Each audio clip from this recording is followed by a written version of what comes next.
Well, hello there. I know it's been a long time coming, but today I will be finally continuing with the Monster High redesign series. For those of you who are new to the channel, I basically take Monster High characters, combine my favorite aspects of Generation 1 and Generation 3, and redesign them in my style from scratch as 16-inch ball-jointed dolls. And today we are going to make the queen, the diva, the one and only CLEO DE NILE. Blue Pixie already sculpted her beautiful face and some custom shoes, and I'm going to print her with a thicker body that I also used for Draculaura, but of course print her taller than her. But in order to print her, we have to mix a skin tone again, right? So what I'm going to use today is I'm using some beige ABS-like resin, which I usually use, and then I'm going to use some resin colorant. I have no idea if this is good. I've never used this before, but you gotta try out new things every once in a while. Maybe it's good, right? Eee, hair.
So before we start working on CLEO, we need a plan, right?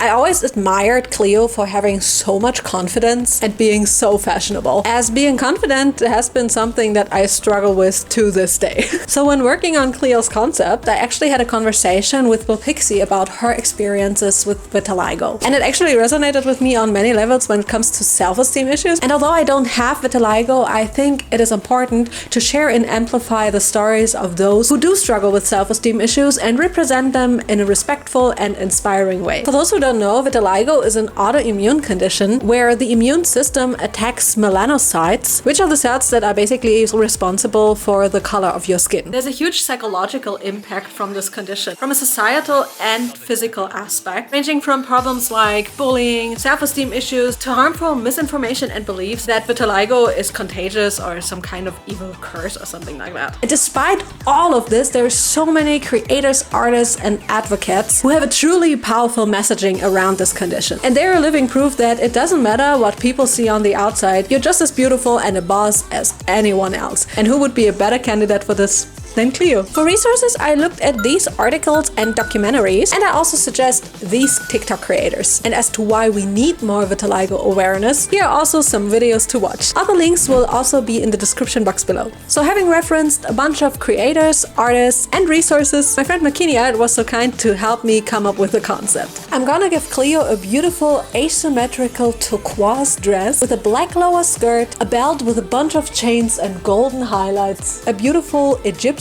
collar and beautiful over-the-top wings on the back of her dress. Also some shoes Blue Pixie sculpted inspired by some of her Generation 1 shoes, some super long beautiful hair with teal and golden highlights, and a beautiful headdress to top off her outfit. And of course she has to have a pyramid-shaped handbag. So how about we make her wig first? For CLEO's wig, Leon prepared these nice long wefts that we harvested from a wig. I made a wig cap from old black tights for CLEO and will use one of my Nova dolls as a wig mannequin. As always, I start by gluing the wig from the back of the head. Nothing special here, so let's make a little time lapse.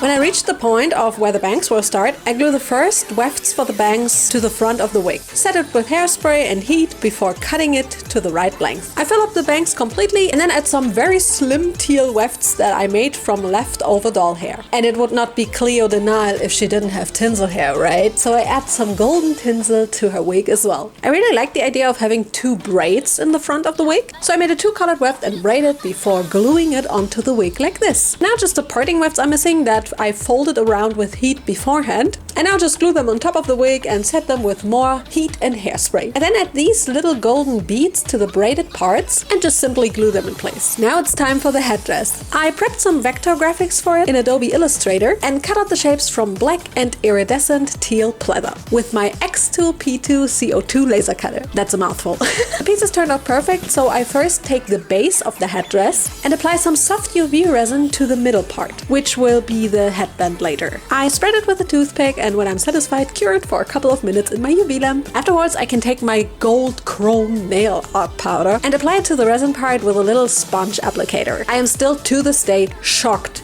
that this works. I then do the same to these black wing parts and goldify them before using my glue and first apply the teal colored pleather wing to the headdress. And then with more glue I add the golden wing parts on top of the teal ones. I was actually a bit shocked of how pretty that looked. Oh, this looks so good.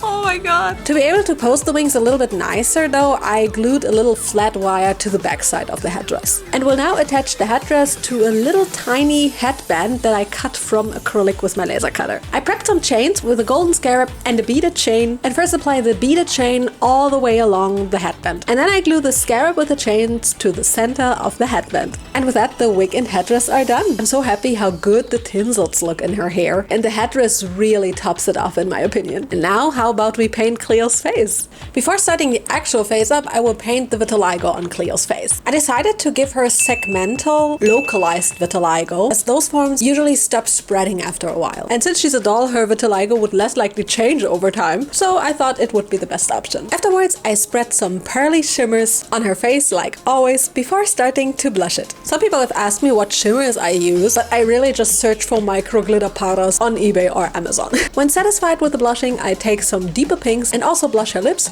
before going in with a dark gray pencil and sketching out her eyeliner. I tried to give her the signature Egyptian Pharao eyeliner, as G1 and G3 Cleo both have it, and it looks really cool, I think.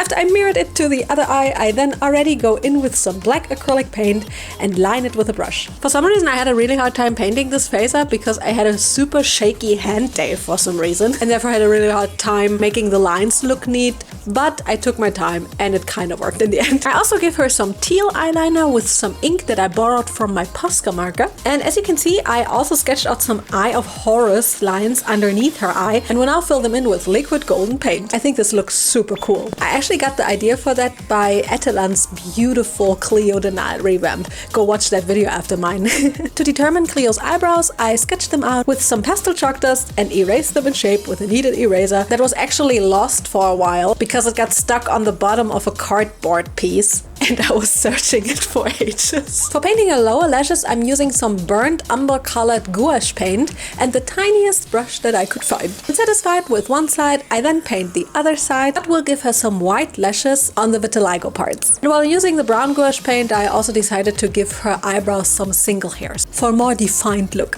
Afterwards, I can blend in the lashes with some black pastel chalk dust. To really give Cleo an extravagant look, I will paint her lips with a beautiful rich red. And then it's finally time for some iridescent pearly shimmers on her cheeks. After sealing her one final time with MSC, I can then finally gloss her lips and lower waterline with Liquitex High Gloss Varnish. I usually apply 2 to 3 layers of that, letting each dry in between. And now only some luscious lashes are missing. I cut them to the correct length already, and I'll just glue them onto the eyes with my Uhu glue because I'm too impatient to wait for PVA glue to dry. Alright, face is done. Let's make her eyes. I prepped these eye bases off cam already and will use my teal colored Posca marker again to paint them in the beautiful turquoise that Cleo's eyes have. I spread the ink with a brush and then do that to the other eye as well. When they were dry, I put a tiny dot of UV resin into the middle of the iris and apply some tiny black rhinestones for her pupils. I cure that again and then put more UV resin to the top and apply a small little star to the eyes as well. After another cure, I then put the final resin layer onto the eyes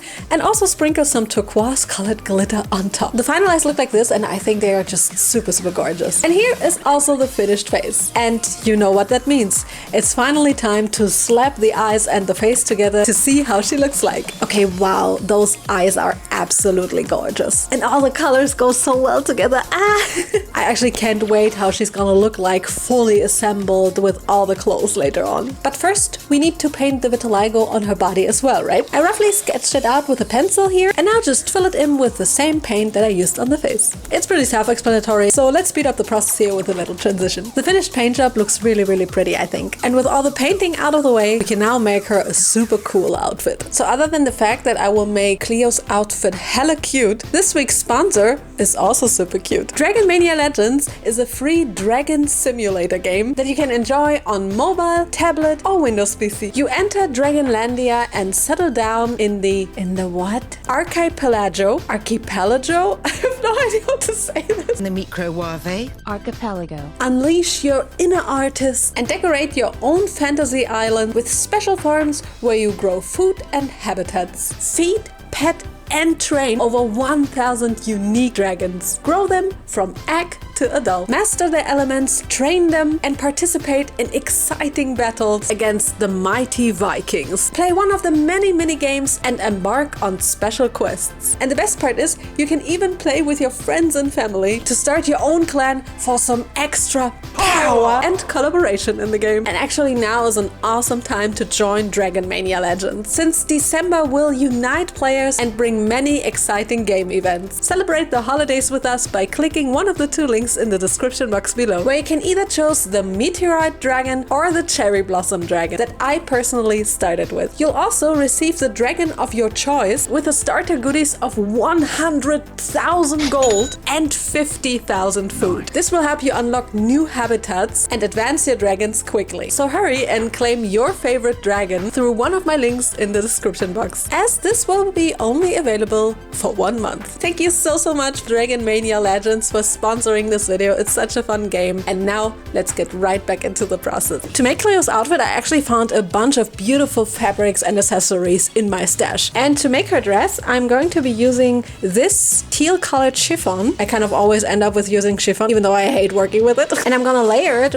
with this teal colored cotton fabric. Let me show you how I'm gonna do that. After cutting out and freight checking the pieces from the teal colored cotton fabric, I first apply some seam tape to the front of it with some baking paper and my iron. As a work surface, I use some silicone paper. Now I can peel out the piece and cut off any excess. I do that to both top and bottom piece for the bodice, and then take a piece of teal colored chiffon, put it on top of the fabric pieces, and then iron it on. Now they're bonded perfectly and I just have to cut them out. For the top, I first sew the little darts that I marked before with a fabric marker. Afterwards it looks like this, and I can now use some uhu glue to glue around the top and bottom seam allowances of the top. Awesome! For the panty piece, I also first sew the apnea, finished sides in, and then in the same procedure as every year, James, I glue around the seam allowances.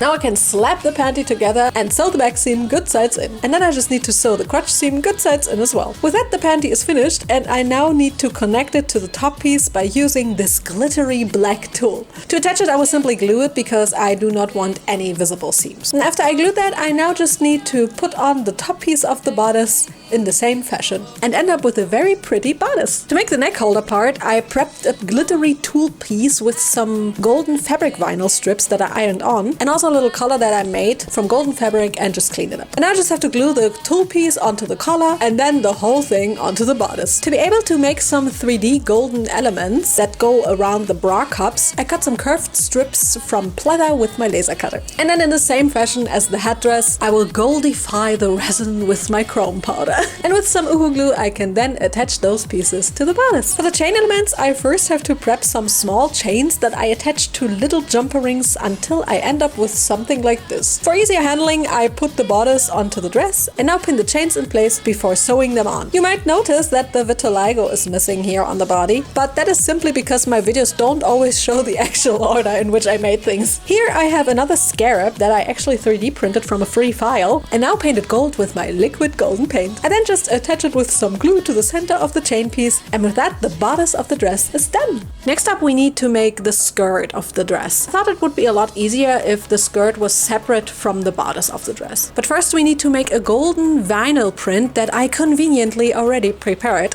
I need to iron it onto some black chiffon fabric, so let's do that with a little montage.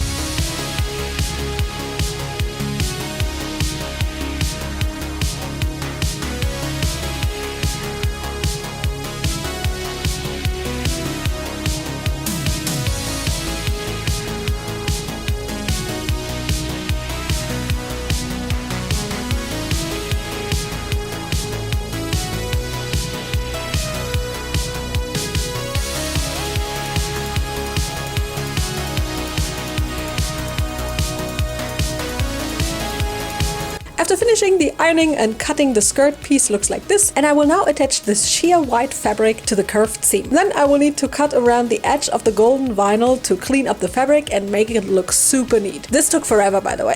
Afterwards it looks like this, and I can now take the teal colored skirt piece that I prepped in a similar fashion and sew both pieces together and clean up the top seam. With a little Velcro edit, the skirt looks really pretty, and we can now work on the belt, which I will completely bedazzle, bedazzle, bedazzle, bedazzle, bedazzle. Bedazzle. For the belt, I'm first taking this rhinestone chain that I had laying in my stash for 5 years or so and will sew it onto a belt piece I prepped from golden fabric. After doing so successfully, I attached the belt to the dress and also made another chain piece that I will now be sewing onto the belt as well. It was easier to do that for me while the belt was on the doll, because you can see much better how it will actually look in the end. I then take some Egyptian charms that I got on Amazon and will attach them to the belt as well. I just painted the sclera of them black for a cooler look, or should I say a cooler look. I also made this stone chain from an old necklace and also attached it to the belt. To make those sleeve thingies, I just cleaned and ironed some chiffon fabric strips and now eyeball where I want them to be attached to some golden cuffs that I made, and then just sew them on with a small jumper ring. And with that, the main piece of the doll outfit is done. I like that it is a bodice with a skirt and belt piece, which means she can technically wear the bodice with just the belt, or just the bodice, or the whole dress. And I think that's really cool.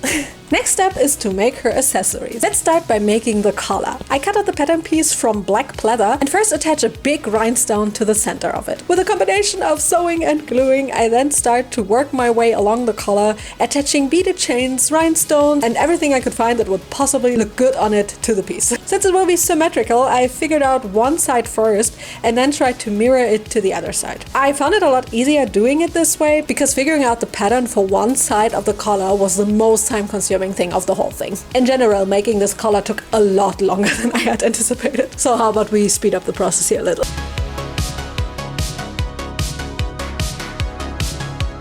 The finished color looks so gorgeous though. I think it was worth the effort. Let's make her shoes next. Blue Pixie sculpted these and I printed them in clear blue resin and will now paint the shoe soles golden to really bring out the details. This took a bit of time, but the gold looks super pretty. And when it was dry, I go in with black acrylic paint and paint some of the details on the shoes black. The final shoes look like this, and I think they turned out absolutely gorgeous. I especially like that they resemble those Generation 1 shoes from CLEO.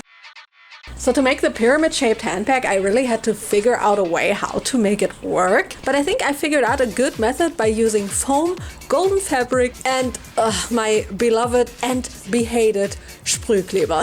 I cut the pattern pieces for the handbag from 1mm EVA foam and now apply spray adhesive to both foam and fabric piece and then press them together. I then cut away the fabric, leaving about 1 cm seam allowance. This seam allowance I can then fold towards the inside of the foam piece like this, making it look super neat from the outside. For the lining of the bag, I cut these iridescent teal colored pieces and will now glue them to the inside of the bag piece by piece. With some contact glue applied to the seams of the triangles, I can then glue the seams together, creating a super nice, neat side of a pyramid. I now have to do the same on the other side and also glued the bottom of the 2 remaining sides like this. I prepared a little chain with 2 fabric strips that I can now glue onto the bag so it will have a little handle. To finish off the bag, I'm taking a pyramid-shaped charm, that's a mouthful, and also paint the sclera on it black, before attaching it to a little fabric strip on which I glued some magnets so the bag will have a little magnetic closure in the end. I used contact glue for that and also apply a tiny rhinestone on the eyelet of the charm. And now I just have to glue the elaborate pocket flap in place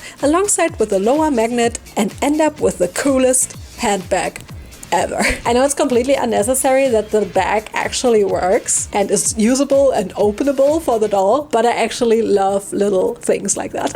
I'm making the wigs the same way as I made the base for the handbag, first taking the foam pieces and some fabric, gluing them together with spray adhesive and folding around the seam allowances. I then end up with this pretty wing and prepared a bunch of wing pieces that I'm now attaching to it. First I'm gluing this iridescent teal colored piece to the wing. Then I'm adding a cream colored piece that that I cut from some pleather. And then I take this red fabric piece on which I ironed some golden fabric vinyl and also glue it to the wing. And last but not least, I take this goldified wing piece and attach it to hide all the gaps on the wing. The finished wing looks just so good.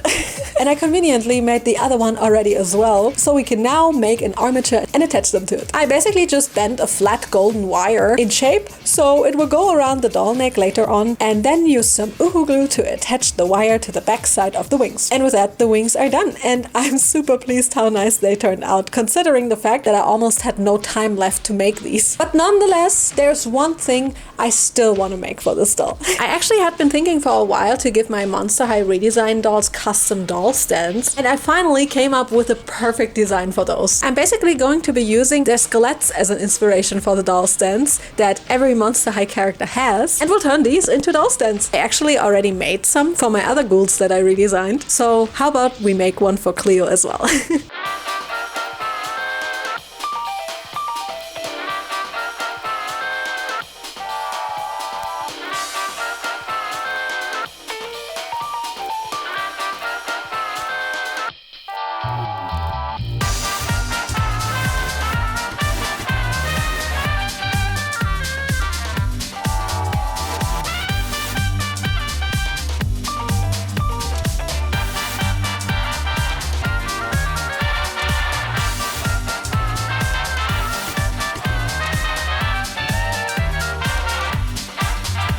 With the doll stand all done, this project is coming to an end. In the end, I also painted Cleo's fingernails and gave her some finger rings and gems on her fingers, and I will use some satin fabric strips to make her bandages. And now I just simply have to assemble the whole doll for the first time, and I was absolutely stoked as to how she would turn out. Oh my god, you guys, I just put her together and you are not ready for this.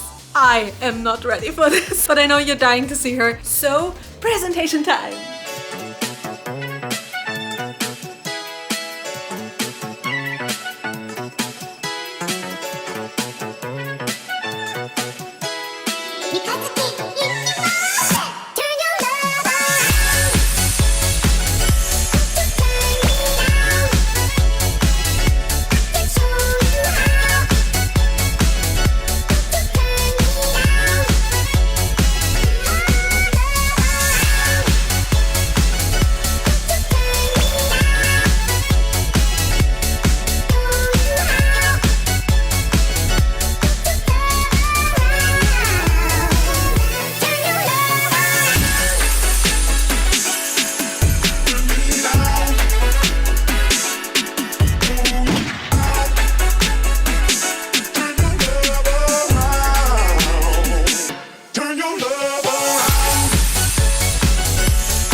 My CLEO DE NILE redesign. I think she's one of my favorite redesigns so far because she's just such a queen. Now the main ghouls are done, but I think I want to still make a couple more. Next one in the series would be Ghoulia, but since I have some insane projects coming up, it will unfortunately take a little while, and I'm sorry. But good things take time, right? Thanks again to all of my patrons. You guys are just absolutely amazing. Thank you so much. Thank you guys so much for watching, and see you in the next video with another very big doll. Not life-size this time, but almost.